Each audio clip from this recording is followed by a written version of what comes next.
Hello, welcome back to Tweet the Leader New Podcast, where we chat about realistic leadership theories. On today's episode, we are wrapping up the amazing entrepreneurial series on welcoming amazing Black women who are doing amazing things in the community. And today we have the amazing Blessings from DB Pearls Designs, who's going to be showcasing the amazing things that she's doing in her business. And before I welcome you, Blessings, I would like to acknowledge that we are in the Discovery Center. So if you hear any kids making noise, it's always good to have them viewing the great science exhibition. Okay, let's get back into the conversation. Blessings, welcome to Tweet the Leader New Podcast. I heard that this is your first podcast. How are you feeling? I'm feeling a bit nervous, but I think at the same time I'm relaxed. Yeah, I'm kind of relaxed here. Yeah. It's always good to have a conversation, and we are happy to have you here. I'll let Josh start us off with some questions for you. Yeah, the first question is pretty easy. It's just introduce yourself and maybe a little bit about your business. Oh, okay. So my name is Blessing Owowa. I'm originally from Nigeria. I moved to Canada in 2020. That was in February, just before the lockdown. Yeah, I started my business, DB Pearls Design, since 2017 from back home in Nigeria. And I ran it for 3 years as DB Pearls Clothing and Accessories before coming down here, and I changed the name to DB Pearls Designs. So DB Pearls Designs is an Afrocentric fashion brand. And one thing I tell people about the brand is that it's not like every other Afrocentric fashion brand, because as much as possible, our distinguishing factor is that 98% of my designs are a blend of both Western and African prints. So I try as much as possible to blend the finest of Western fabrics and African fabrics together to make each of my pieces. Oh, wow. That is so amazing. I love African style designs and blending the different colors, and I'm wearing one today, actually, and all that good stuff. So what is unique about this business that you're doing to help inspire people? Yeah. Okay, just like I said earlier, 98% of my pieces are a blend of both African and Western fabrics, and that is actually intentional because I want to actually use fashion as a tool for communal integration. Yeah, so that is the idea behind it. Yeah, so I see that as one of the unique factors. One of the unique factor in my brand, in my business. Yeah. Awesome. Thank you so much for that. That's really amazing. We got a more personal question, I guess. Just in general, what kind of made you want to become an entrepreneur or start a business? Is there any one thing or just come about? Okay, so I've always liked entrepreneurs, and that's because my mom, when I was growing up, my mom, although she's still a teacher, she's a trained teacher, but she always does something on the side. So I also thought I'm gonna follow the same route just like her, but eventually my background is education as well. I taught for like 3 years, and then I moved from one state to another in Nigeria, from Rivers State to Lagos State. And then I thought that, okay, I want to try out my second passion. And then I just applied to study in a fashion school. As at then, I didn't know I would go into it full time, even when I was staying in the school. I was still thinking probably it would still be a side hustle for me. But eventually, I discovered that I started loving it more and more. And then after my 6-month training, I went to a fashion house to intern for a year. And then after that, I just started my own fashion house. And ever since then, I've been doing the business. Yeah. Right. So you talked about your mother. Was she a big role model? She's actually my biggest role model. Yeah, right. She's my biggest role model, and I have other role models, people I look up to as well in the industry. Yeah. Would you mind touching on them? Yeah. So my two my two biggest role models in Nigeria is one woman called Ibukun Awoshika. She's not necessarily in the fashion industry, but she's a woman that has set the pace for women entrepreneurs. So I respect her so much. She's one of my biggest role models. And I have a personal role model as well. She's also from back home. Her name is Mercy Makinde. She's one person that encouraged me when I started the business. And here I've been looking up to a lot of people like Tia Offshore. I love what she's doing. And she's one of the black entrepreneurs I'm looking up to. And there's one other person as well. She's a black fashion designer. Her name is Tracy Reese. I think she's based in the US. She's doing amazing in the industry. So those are the people I look up to. Few out of the people I look up to. Yeah. That's wonderful. Yeah, that's really good. It's always good to know that you were looking up to these women from back home and also looking locally as well. And it's always good to connect with people in different areas and inspire and all that good stuff. So bringing that, do you feel that what drives you every day to continue to be creative? What drives you? Okay. My major driving factor is the fact that I also want to make an impression, in the community, in both in the black community and in the community as well. I want to be someone that people can connect with, someone they can look up to as well. So that is actually my major driving force every day. Yeah. And you know, sometimes you feel like giving up. What keeps you going? First and foremost, the major thing that keeps me going is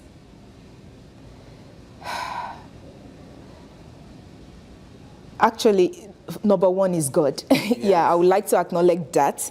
Number one is God, because many times I feel like, especially when I came newly, I felt like, okay, I still remember my first market. At the end of that market, I made just $30. And I was like, what is this? Do I still want to continue? Yeah. But it's actually, it made me go back to the drawing board, and I was like, okay, what else can I do to appeal to these people?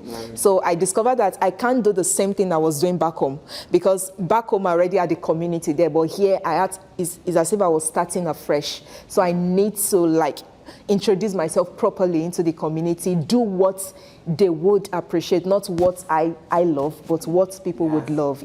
So I love that. You know, I always try to say when you're connecting with people, and I said this morning actually on one of my meetings this morning, and I said that treating people not as client service, but as citizens at the center of their community. So if you're connecting with the people in the community, you're being able to understand what their needs are, and you're understanding their taste, their style, their look, and bringing that into fashion and bringing that into the look. And that's really good that you look that way, because that's what we need to start doing, look into community for those ideas. What people really want, and then give it to them. And it's been good so far. Yeah, that's really nice, One of the questions we've also been asking everyone is kind of in terms of your journey, people that might be watching that are inspiring entrepreneurs or want to start their own business, do you have a message to them of maybe the experiences you had?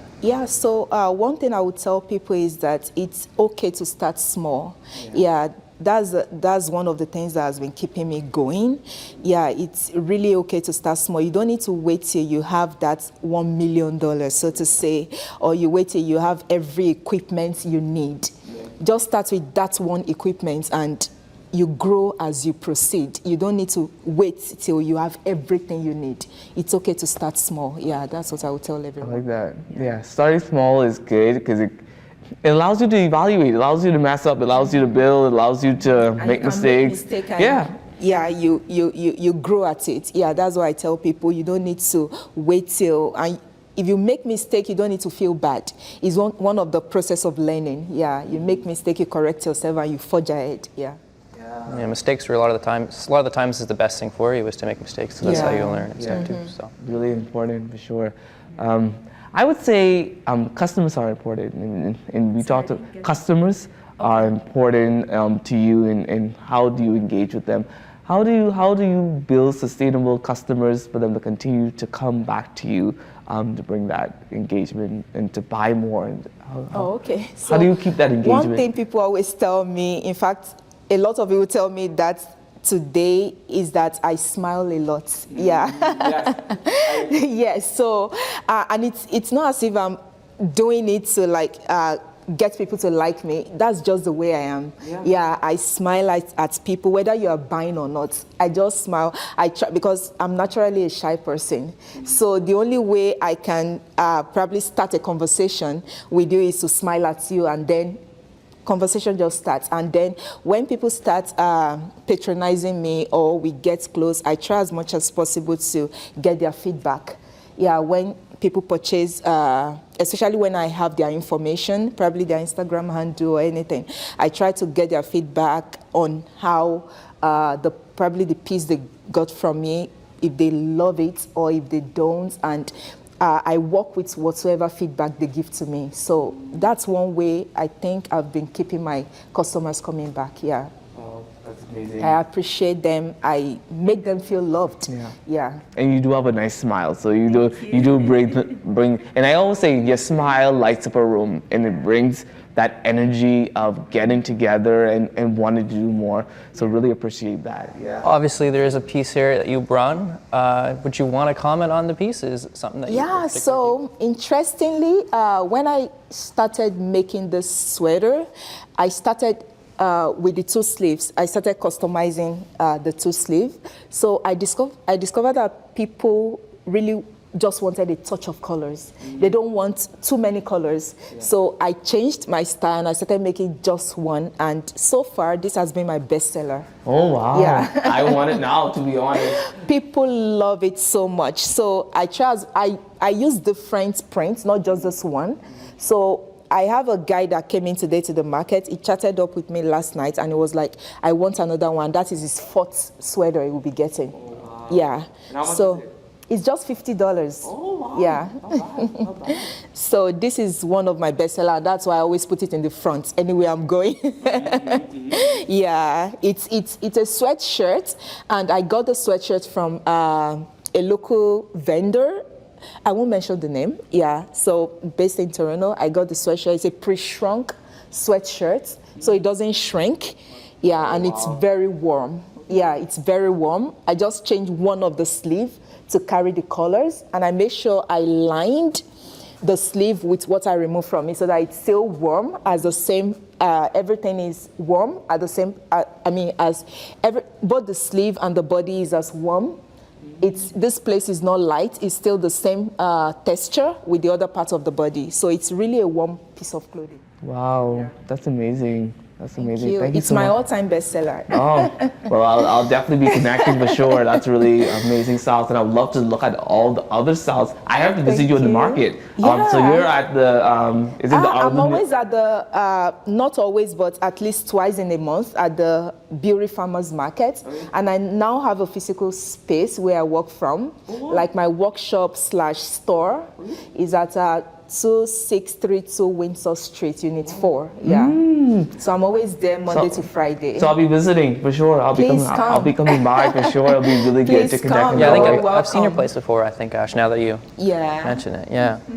I guess one of the last questions we had was, in terms of your outlook on your business moving forward, do you have kind of a plan of where you want to go? Okay, so yeah, I've started speaking with some stores to carry my products. Yeah, especially the sweater and some other pieces I have, like 3 of my pieces. So that's the next stage for me. In order to scale my business, I need to get into the stores. Yeah. Yeah, I think that's in with that type of clothing line, that'll be really good. I think it's always good to dream big and say, hey, I want my clothing in H&M. I see that this is like an H&M. Give me, put it in H&M. But I think it's really, it will be a huge pitch on how to bring Afrocentricity into these larger clothing lines, even though that they have their own, but try to partner. And I think some people are actually doing it now. I think eBay have started, if I'm right. Yeah.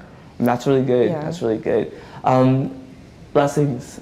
Thank you so much for coming on today's Thank you so much episode. for having me. It's always good to have amazing people who are uplifting the fashion industry to another level. But before we go, I want you to leave us with a word, a quote, or a saying to help inspire the audience and to bring them to an encouragement. Oh, okay. Permission to look. There's a quote, but I don't want to paraphrase it. Let me just read it out from it's by Bo Bonnet. It's a very short quote, but I want to say it the right way. Just give me 1 minute.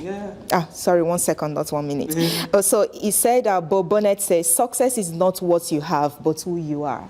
Yeah, so that's one thing that I live by. Yeah, I need to be successful. I need to work on myself, not on what I have. Yeah, so that's one thing that has been keeping me going. Work on yourself and then allow the success to flow. I like that. I love that. Thank you so much for sharing that. Josh and I are really excited to have had the opportunity to interview you. We look forward to following the amazing more designs. I'll bring you on because I always like to see what's trending in the industry for sure. In summer, definitely, I'm going to have the summer collection, already working on it. I'm going to launch it definitely a month before summer. Oh, so we might bring you on by then. Yeah, so Josh will be able to connect and bring that into a bigger perspective to see where you're at. It's always good to bring people on like yourself, Blessings, to connect. Thank you so and much. Audience, we thank you so much for listening to this episode, and we hope that you continue to be inspired to look at yourself, but also to see how you can brand yourself in a comfortable way that you're showcasing yourself with a smile and with the love and care that you bring to community. Have a good one, and I'll see you at the next episode.